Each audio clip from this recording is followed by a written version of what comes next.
Good afternoon students, आप लोग का स्वागत है आरएम मेडिकल एकेडमी में। माई सेल्फ ज्योतिष सर। अब ये फीडबैक मैकेनिज्म क्या है, इसमें क्या पढ़ने वाले हम लोग। अब देखो, ग्लैंड से हार्मोन निकल रहा है तो ये कब तक निकलते रहेगा। हार्मोन निकल रहा है तो कब तक इसका कोई रेगुलेशन होना चाहिए कि बस अब नहीं निकलना है, या जब जरूरत हो तो निकलना है। तो दो रेगुलेट जो होता है हार्मोन की कब निकलना है, जैसे स्विच के जैसा हम लोग समझ सकते हैं कि स्विच ऑन करेंगे तो हार्मोन निकलेगा, स्विच ऑफ कर देंगे तो हार्मोन नहीं निकलेगा। तो this feedback mechanism switch off और on the glands to secrete और नॉट टू सीक्रेट। ठीक है, यह फीडबैक मैकेनिज्म क्या करता है, कंट्रोल करता है कि कब हार्मोन को निकलना है और कब नहीं निकलना है। तो ये फीडबैक मैकेनिज्म हम लोग समझते हैं कि होता क्या है। Hormone feedback mechanism is a loop that controls hormone levels in the body. ठीक है, हमारे बॉडी में कोई हार्मोन की, मान लो कि जैसे कैल्सिटोनिन है या थायराइड हार्मोन हम लोग ले लेते हैं। थायराइड हार्मोन है मेरे ब्लड में, कम हो गया, उसका स्तर जितना रहना चाहिए, जो लेवल में रहना चाहिए वो नहीं है, उससे कम हो गया। तो फिर उसको मेरा बॉडी क्या करेगा, सेंस कर लेगा। हाइपोथैलेमस क्या करता है, सेंस कर लेता है और फिर वो सिग्नल भेजता है थायराइड ग्लैंड को कि ब्लड में थायराइड हार्मोन की कमी हो गई है, जितना रहना चाहिए उतना नहीं है, तो तुम क्या करो, थायराइड हार्मोन बनाओ और निकालो। ठीक है, तो ये एक सिग्नल जाता है जिसको अभी हम लोग समझेंगे। एक सिग्नल जाता है थायराइड ग्लैंड के पास, फिर थायराइड ग्लैंड क्या करता है, थायराइड हार्मोन बनाता है और ब्लड में जो लेवल है उसको मेंटेन करता है। तो यही है कि हार्मोन का लेवल को कंट्रोल किया जाता है। अगर कोई हार्मोन एक्सेस है तो जो ग्लैंड उसको निकालता है उसको बंद कर, उसको स्टॉप कराया जाता है कि ऑलरेडी हार्मोन एक्सेस में चल रहा है ब्लड में, सो अब तुम निकालना बंद कर दो हार्मोन। तो ये क्या है, ये कंट्रोल करते हैं, चाहे उसको निकालने के लिए बोल के या उसको बंद करने के लिए बोल के। तो it is the way for hormone to regulate their own production, मतलब प्रोडक्शन करे कि ना करे, ये कैसे पता चलेगा, बाय फीडबैक मैकेनिज्म। तो फीडबैक मैकेनिज्म दो तरह के होते हैं, negative feedback mechanism and positive feedback mechanism. And this is very important topics समझने के लिए कि नेगेटिव फीडबैक मैकेनिज्म क्या होता है और पॉजिटिव फीडबैक मैकेनिज्म क्या होता है, कौन से ऐसे हार्मोन है जो पॉजिटिव फीडबैक करते हैं, कौन से ऐसे हार्मोन है जो नेगेटिव फीडबैक मैकेनिज्म के थ्रू एक्ट करते हैं। तो नेगेटिव से पता चल रहा है कि कुछ कमी होने वाली है, पॉजिटिव मतलब कुछ बढ़ने वाला है ना, एक जनरल मीनिंग हम लोग यही समझते हैं। तो negative feedback occur when there is excess hormone. ठीक है, अब मान लो ये ब्लड है, ये ब्लड में कोई हार्मोन क्या हो गया है, एक्सेस हो गया है। ठीक है, एक्सेस हो गया है, तो ये हार्मोन जहां से निकल रहा होगा, ये हार्मोन जहां से निकल रहा होगा वहां से हमको क्या करना होगा, इसका सिक्रीशन को बंद करना होगा।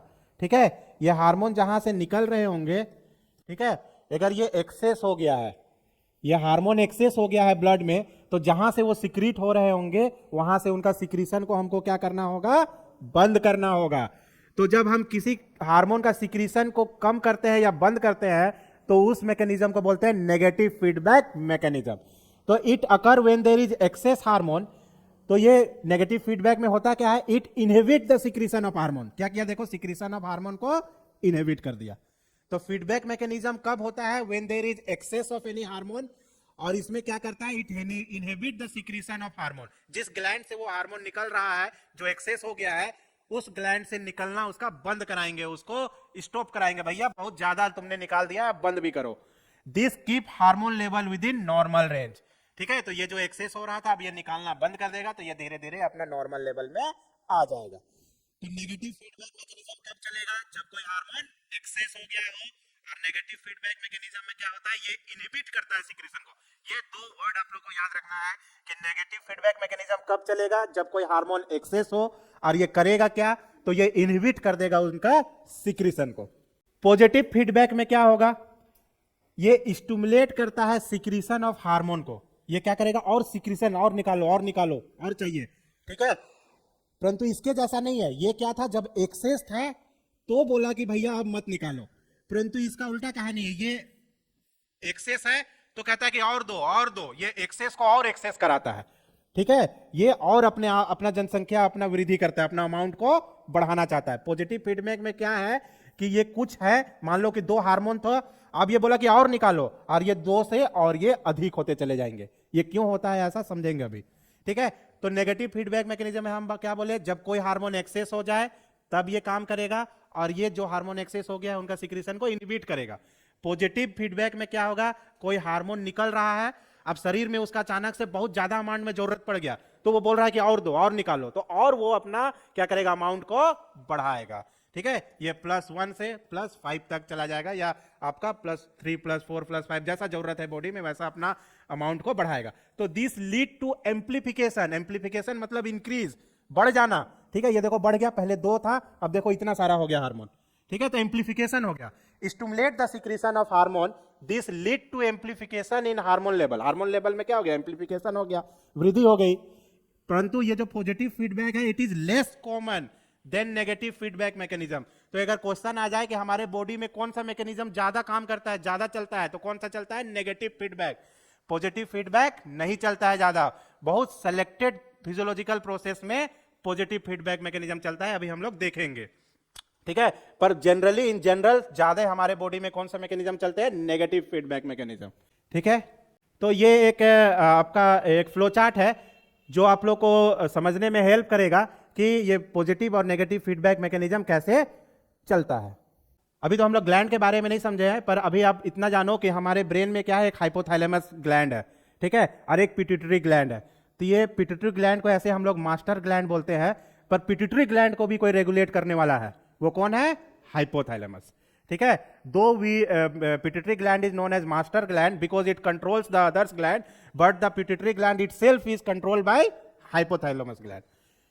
तो कोई हार्मोन एक्सेस में हो रहा है या कम हो रहा है, उसको कौन डिटेक्ट करता है, हाइपोथैलेमस। ठीक है, तो इसीलिए बोला जाता है hypothalamus is a connecting link between endocrine and nervous system. Nervous system हम ही पढ़ाएंगे, उसमें हम हाइपोथैलेमस को बहुत बेहतरीन ढंग से डील करेंगे। ठीक है, अभी आप लोग इतना जानो कि हाइपोथैलेमस जो है ये कनेक्टिंग लिंक है between nervous system and endocrine system. तो कोई चीज ज्यादा हो रहा है, कम हो रहा है, उसको डिटेक्ट कौन करता है, हाइपोथैलेमस। अब मान लो हाइपोथैलेमस ने कुछ डिटेक्ट किया, ठीक है, अगर मान लो यहां से चलते हैं कि कोई हार्मोन क्या है, ज्यादा हो गया, raise blood levels of target gland hormone, मतलब कोई हार्मोन अधिक हो गया। ठीक है, अब ये अधिक हो गया तो अब क्या करेगा, उस हार्मोन को निकलना बंद करना है, तो इसको कौन डिटेक्ट करेगा, ज्यादा हो गया है सो इसको डिटेक्ट किया हाइपोथैलेमस। इसको डिटेक्टर भी इसलिए बोला जाता है। इसने डिटेक्ट किया और ये क्या किया, अपना हार्मोन निकालेगा, रिलीजिंग हार्मोन, बहुत सारे हार्मोन होते हैं इनके, रिलीजिंग हार्मोन और इनहिबिटिंग हार्मोन। ठीक है, ये निकालेगा और ऑर्डर देगा पिट्यूटरी ग्लैंड को। पिट्यूटरी ग्लैंड फिर जिस हार्मोन से जिस ग्लैंड से ये हार्मोन निकल रहा होगा उस ग्लैंड को इंफॉर्मेशन देगा कि भाई अब मत निकालो। उसके बाद वो टारगेट ग्लैंड के पास जाएगा, इफेक्टर के पास, और वो इसका निकलना बंद हो जाएगा। ठीक है, तो हम लोग कहते हैं कि ये जो और अगर कम हो गया हो, अगर ब्लड में हार्मोन की लेवल कम हो गई हो तो उसको भी कौन डिटेक्ट करेगा, हाइपोथैलेमस। परंतु यहां पे हाइपोथैलेमस अभी क्या करेगा, स्टिमुलेट करेगा। ठीक है, वो स्टिमुलेट करते, वो पिट्यूटरी को बोलेगा कि भाई ये हार्मोन क्या हो गया है, कम हो गया है, तुम और निकालो। ठीक है, तो वो जाके फिर थायराइड, जैसे कि हाइपोथैलेमस बोला पिट्यूटरी को, पिट्यूटरी बोला थायराइड को, तो थायराइड ने T3 और T4 हार्मोन निकाला। मान लो T3 T4 कम हो गया था, तो ये कौन डिटेक्ट किया, हाइपोथैलेमस। हाइपोथैलेमस ऑर्डर दिया पिट्यूटरी को, ठीक है, तो ये क्या निकालेगा, thyroid stimulating hormone. Thyroid stimulating hormone जाके थायराइड ग्लैंड को एक्टिवेट कर देगा, उसको ऑर्डर देगा कि भाई T3 T4 निकालो। तो फिर वो क्या करेगा, T3 T4 निकालेगा, T3 T4 का लेवल अपना वो मेंटेन करेगा। तो ये है फीडबैक मैकेनिज्म, दो तरह के होते हैं, एक नेगेटिव फीडबैक मैकेनिज्म और एक पॉजिटिव फीडबैक मैकेनिज्म।